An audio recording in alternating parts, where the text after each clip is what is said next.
ठाणे शहराचा वेगाने होणारा विस्तार आणि भविष्यातील गरजा लक्षात घेऊन शहरातील पायाभूत सुविधा अधिक सक्षम करण्यासोबतच प्रलंबित विकास कामांना गती देण्याचे निर्देश परिवहन मंत्री प्रताप सरनाईक यांनी दिले आहेत। मेट्रो अलाइनमेंट, घोडबंदर रोडवरील वाहतूक कोंडी, आधुनिक शूटिंग रेंज, टाउन पार्क, कचरा प्रक्रिया प्रकल्प, नागला बंदर खाडी सुशोभीकरण, क्रीडा सुविधा, रस्ते विकास, पॉट टॅक्सी, चौकांचं सुशोभीकरण इत्यादी विविध प्रकल्पांचा त्यांनी सविस्तर आढावा घेतला आहे। ठाणेकरांच्या दैनंदिन जीवनात सकारात्मक बदल घडवणारी विकास कामे वेळेत, गुणवत्तापूर्ण आणि पारदर्शक पद्धतीने पूर्ण झाली पाहिजेत असे स्पष्ट निर्देश त्यांनी संबंधित यंत्रणांना दिले आहेत।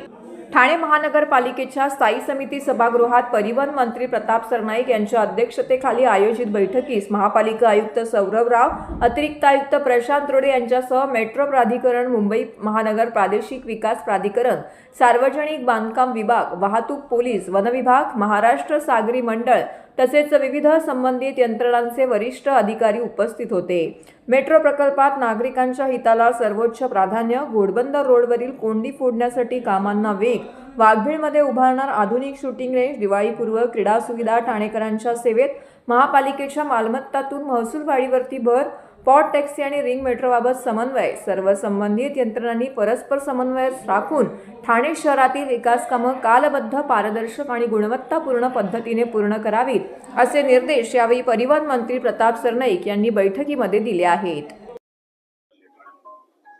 त्या वाहतूक कोंडीवर पर्याय म्हणून शिंदे साहेबांनी आताच गेल्या आठवड्यामध्ये एक भूमिपूजन केलं आणि चांगला 200 कोटी रुपयाचा तो प्रकल्प, त्यामुळे वाहतूक कोंडीला सामना भविष्यात सर्वसामान्य जनतेला करावा लागणार नाही। नाही हो, असं होणार नाही। प्रवासी संख्या दिवसेंदिवस वाढत चाललेली आहे। उलट माझं असं म्हणणं आहे की नमो टॅक्सी असू द्या किंवा छावा राईड असू द्या किंवा भारत टॅक्सी असू द्या, ह्या ज्या शासनाच्या धोरणानुसार चालणाऱ्या जर टॅक्सीज आहेत त्या रस्त्यावर उतरल्यानंतर ओला, उबेर, रॅपिडो सारख्या ह्या कंपन्यांना सुद्धा कुठेतरी प्रवाशांच्या बरोबर खेळता येणार नाही। प्रवाशांना सुरक्षित वाहतूक त्यांना द्यावे लागेल।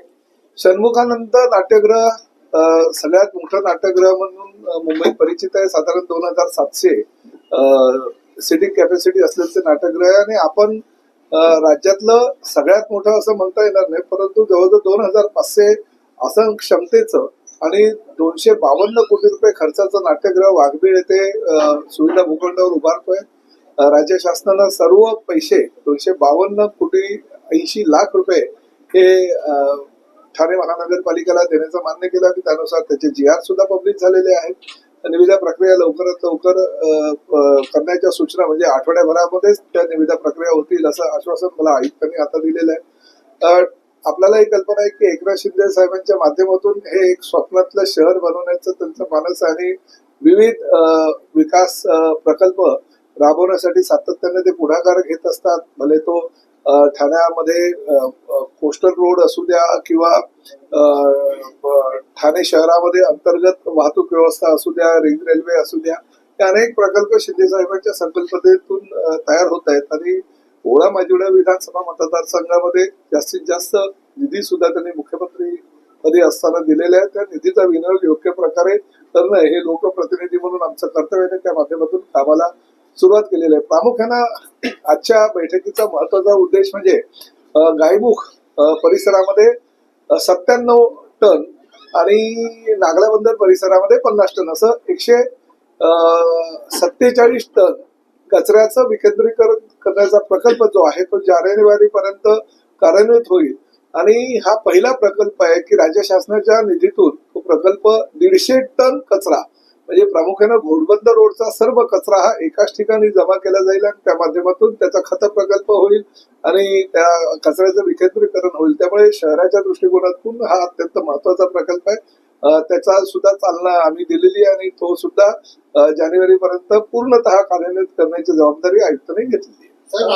राज्याचे लोकप्रिय उपमुख्यमंत्री एकनाथ शिंदे साहेबांनी ठाणे महापालिका क्षेत्रामध्ये विकास कामांसाठी जो काही निधी उपलब्ध करून दिला होता त्या निधीचा आढावा घेण्याकरता महापालिकेमध्ये एका बैठकीचे आयोजन करण्यात आले होते आणि त्या बैठकीला विविध स्तरावर चर्चा झाली।